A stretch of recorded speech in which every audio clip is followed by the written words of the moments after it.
Hey there, subscribe to my channel, and also press this bell icon so you never miss any new updates, cause whenever we upload new video you will get a notification on your phone. The test is in 4 parts, Part 1, Part 2, Part 3, and Part 4. Now look at Part 1. Part 1. You will hear a conversation between a woman making inquiries and a school receptionist. First, you have some time to look at questions 1 to 6.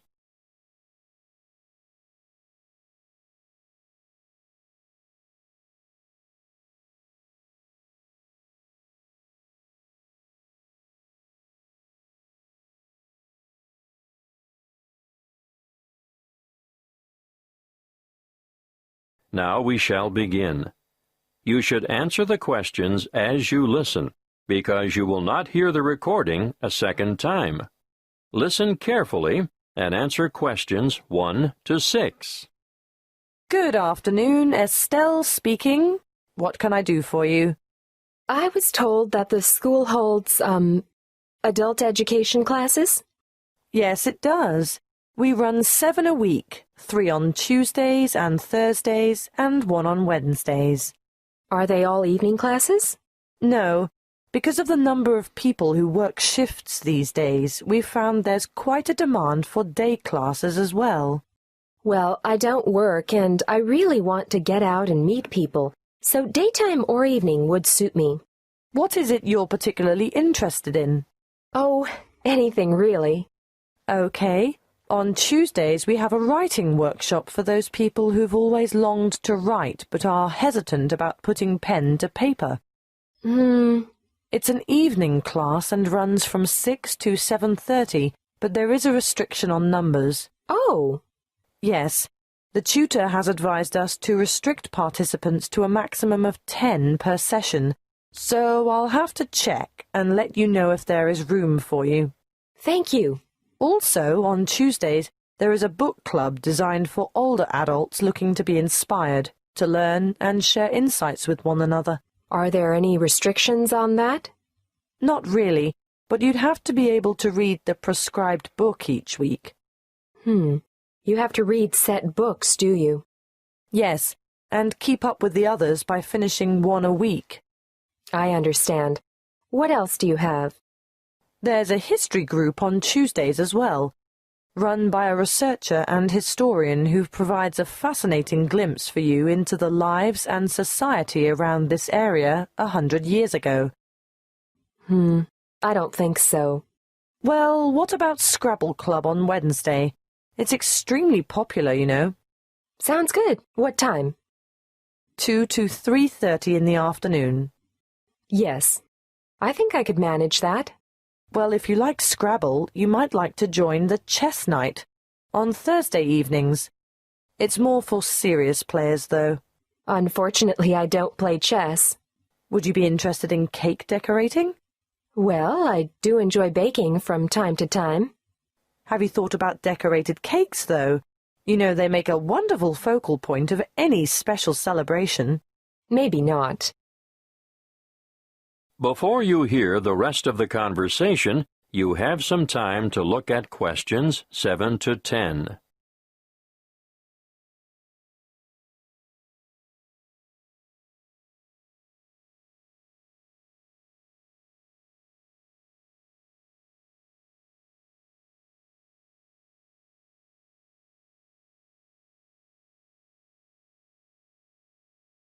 Now listen and answer questions 7 to 10. Look, I don't know if you'd be interested, but next month there's going to be an Adult Learners Week, and it's a great opportunity to learn something new and meet a lot of people. All the events are free, but booking is essential. What are the events? I'll give you a brief rundown, and if you decide there's something in it for you, I can send you all the details. Great! When is it? The first week in September, from the 1st to the 8th. Oh, are they all daytime events? Yes, but some are half-day and some are whole-day sessions. Can you just quickly tell me about the half-day ones, please? Okay. The Techno Expo will help you work with social networking tools, and you can learn more about online privacy and security and online entertainment. That's Monday the 1st. In the morning?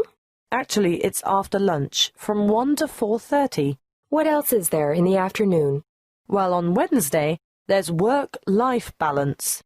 Understanding how to assess what you really value, the importance of balance and harmony in your life, and how to achieve it. That's another one I'd like to go to. Are there any more? No more half-days in the afternoon. Wait a minute. There is a poetry event. What does that entail? Writing some inspirational poems and sharing them with the class. No, thank you. I'm not going to read my poems to other people. I know what you mean. One more thing. Can you tell me where all the events are being held? Yes, all the workshops are at the Central Library. Oh, good. That's handy. That is the end of part 1. You now have half a minute to check your answers.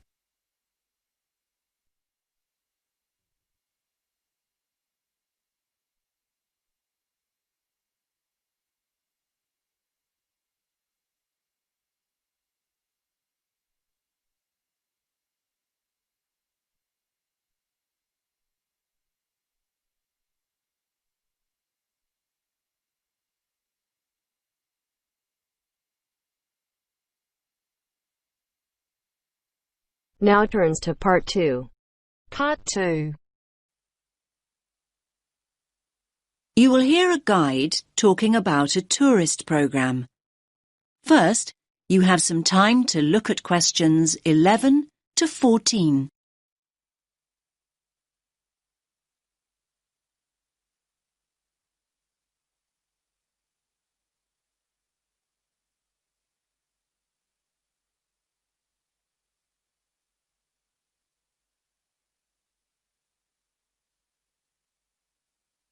Listen carefully to the first part of the talk and answer questions 11 to 14. Welcome to all of you. Can everyone see me and hear me? Good. My name's Kathy, and I'm here to tell you about the special programme of events going on here at the Royal Observatory. Yes, it's Doors Open Day here in Edinburgh, and we're delighted that you have chosen to make this very special building part of your own Open Doors Day experience. Now, I'll make a start with giving you some background information about the Doors Open event.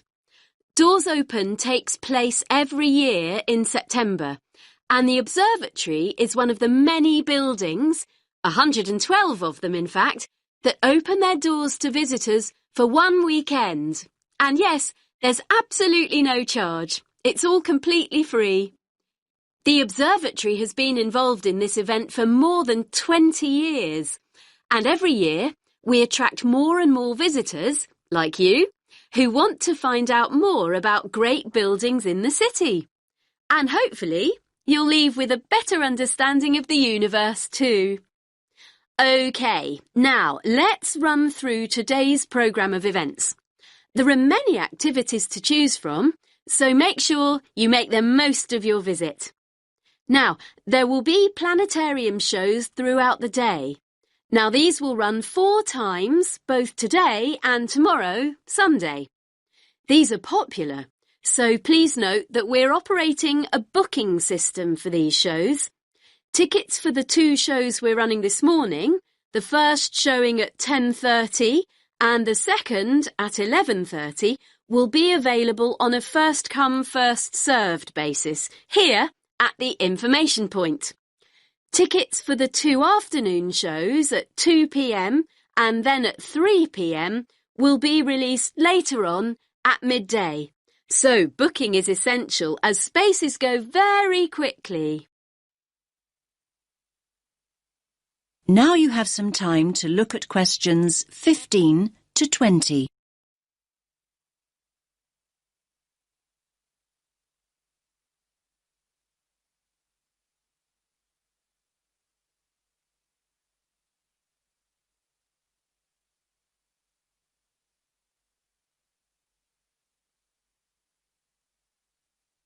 Now listen to the next part of the talk and answer questions 15 to 20.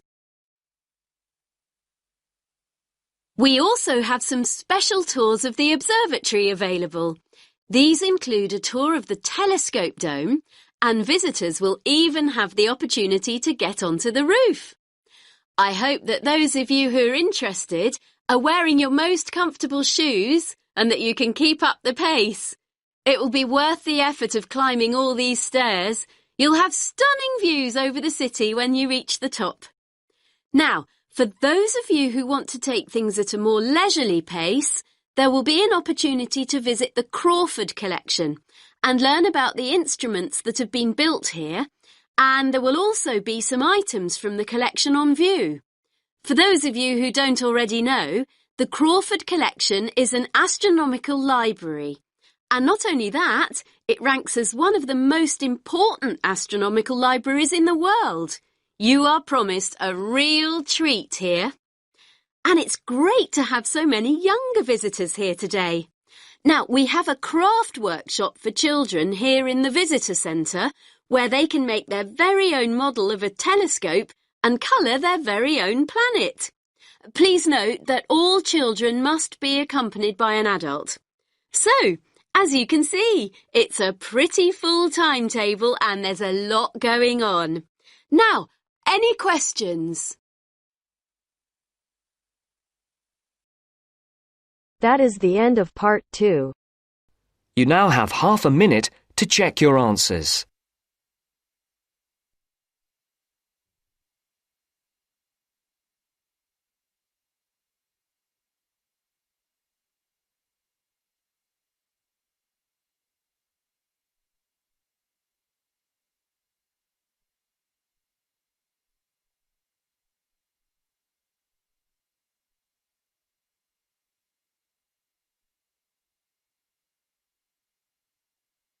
Now turns to part 3.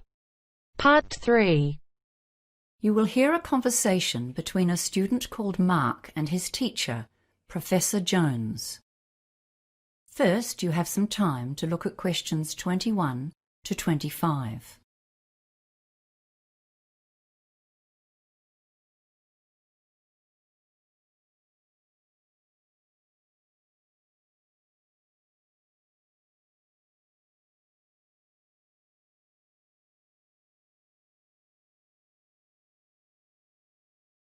Now listen carefully and answer questions 21 to 25. Hello, Mark. What can I do for you? Oh, hi, Professor Jones. I've come to ask you a big favor. Let me guess, Mark. You want more time for your essay assignment. You're the third student I've seen today, all with the same request. It beats me why a few people leave their planning to the last minute and then think that they can come at a day's notice and get a reprieve. It's really not fair to all the students who are well-planned and organized, is it? Yes, you're right, and I'm really sorry I need to ask. I've never asked for an extension before. So, Mark, why should I grant you an extension when I said no to everyone else today? Well, Professor Jones, I really do have a valid reason. It's not just the usual, like I have a cold, and I have a certificate from my doctor, or my computer crashed and I lost all my data. I wouldn't bother you with those old excuses. You see, my twin brother was planning to get married next weekend, but last week his girlfriend told him the wedding was off, and he landed on my doorstep. He was really upset.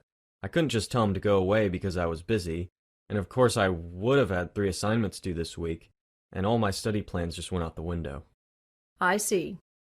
So why didn't you come to see me a week ago when your brother first turned up? Because I was hoping I would still be able to get it done, but I just can't manage it. Well, actually, I have written the required number of words more or less, but frankly I feel it's terrible. I don't want to let myself down by handing it in as it is at the moment, and I really don't want to drop my grade point average by getting a low mark on this assignment. Well, the course handbook states very clearly that at least 5 days' notice is required for any extension, except in emergencies. Those rules were designed to make it fair for everyone, you see. You're supposed to submit a request on the proper form, and you can send it by email. And you also need to make an appointment and discuss your request in person, as you have done now. Your problem does come very squarely under the family issues category, so you probably would have got some extra time if you'd done that. I'm not really inclined to grant this request now, you know. Yes, I know I've really messed up. I suppose I'll just have to hand it in as it is and take a lower grade. Before you hear the rest of the conversation, you have some time to look at questions 26 to 30.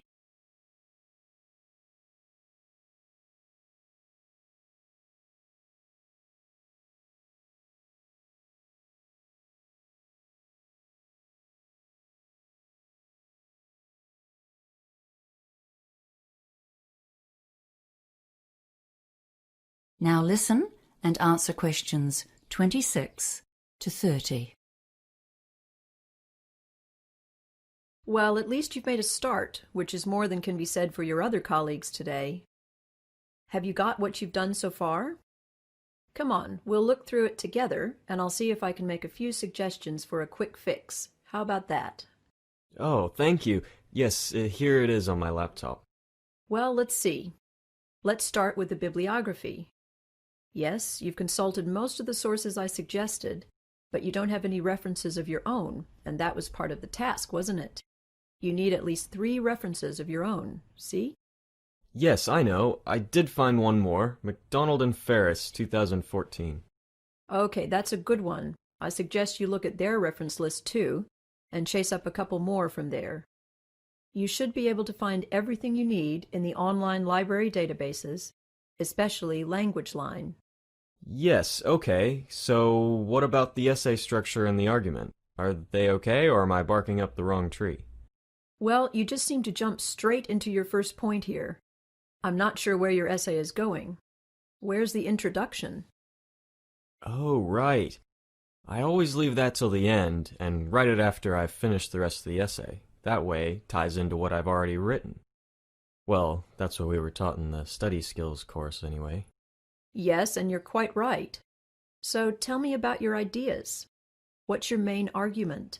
Well, I'm not really sure. I think I understand the 3 opposing theories okay, but I don't really have a strong opinion about which one is correct. I was more thinking of explaining them all as clearly as I can, and then giving the evidence for each one. I don't think there's a clear-cut right or wrong. Well, that's my opinion anyway. Do we need to say that one is better than the other 2? No, you don't. And what you are planning to do is often the best way to go about it. Well, I've been skimming through what you've written while we've been talking, and one thing you definitely must do before you submit this assignment is to edit it for grammar and spelling mistakes. There are a lot of errors here, just simple things that are easy to fix. But still, I can see you've done the basic work, and I do sympathize with your brother. It must be very difficult for him. So I'll give you 1 extra day on this essay. Oh, thank you, Professor Jones. Thank you. I'll hand it in before 5 p.m. on Wednesday, then. Yes, that's the final deadline. Goodbye now. That is the end of part 3. You now have half a minute to check your answers.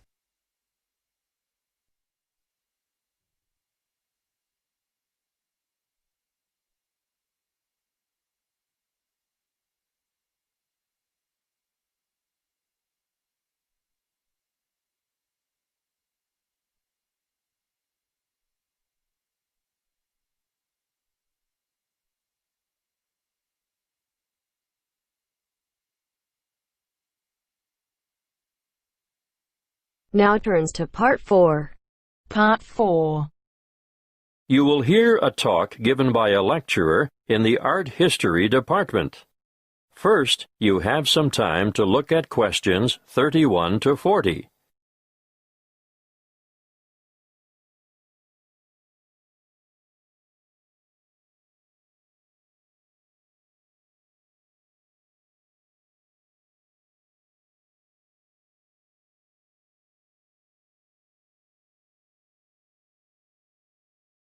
Listen carefully and answer questions 31 to 40.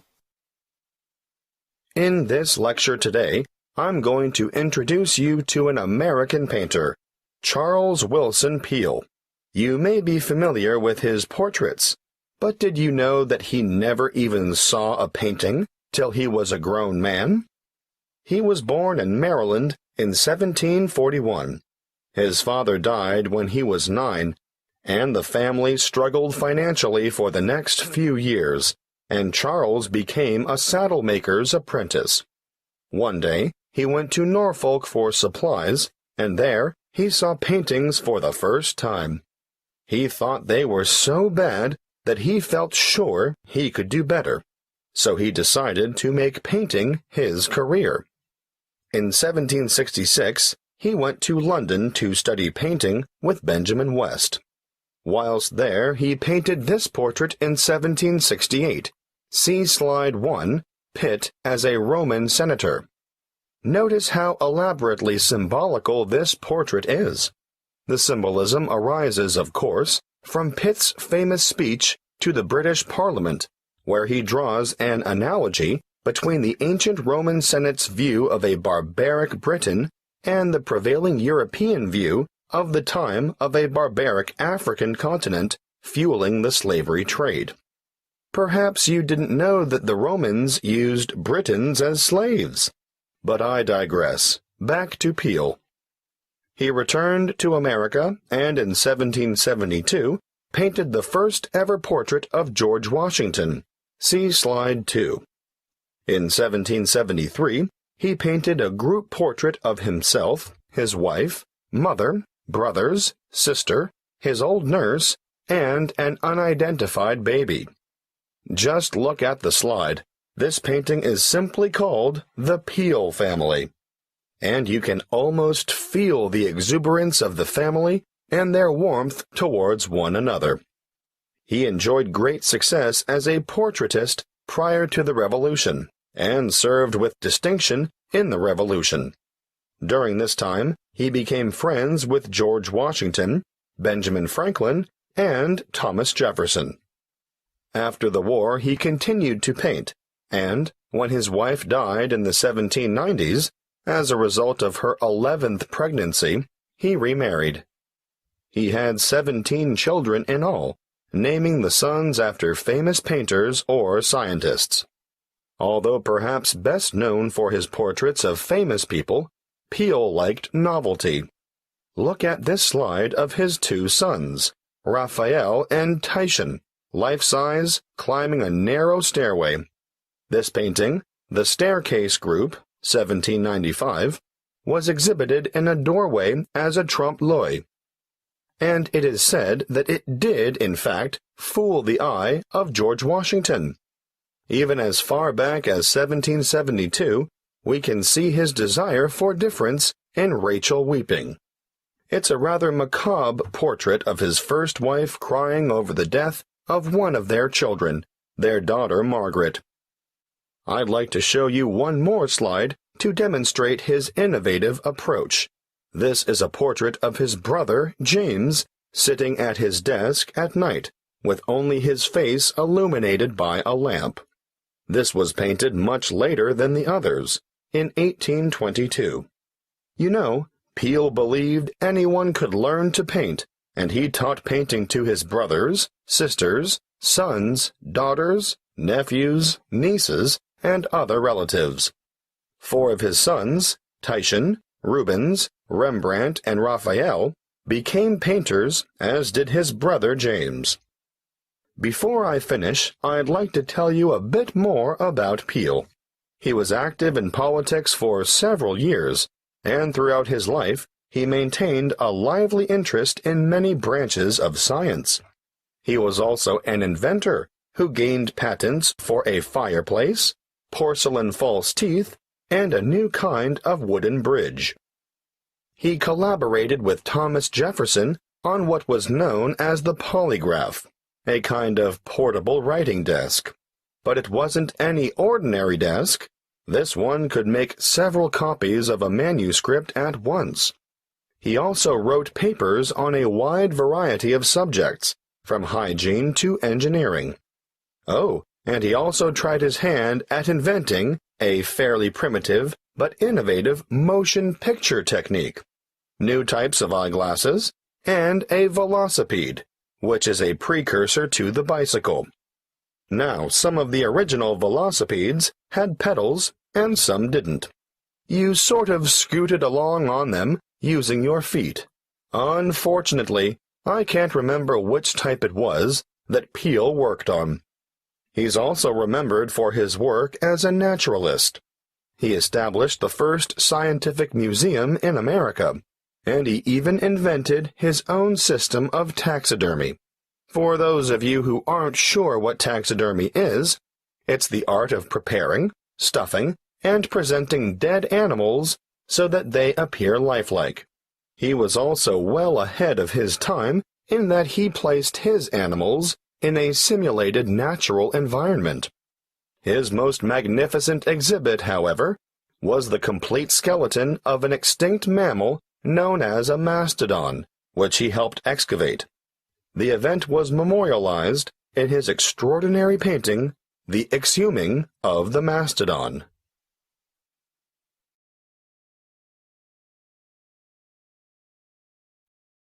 That is the end of part 4. You now have half a minute to check your answers.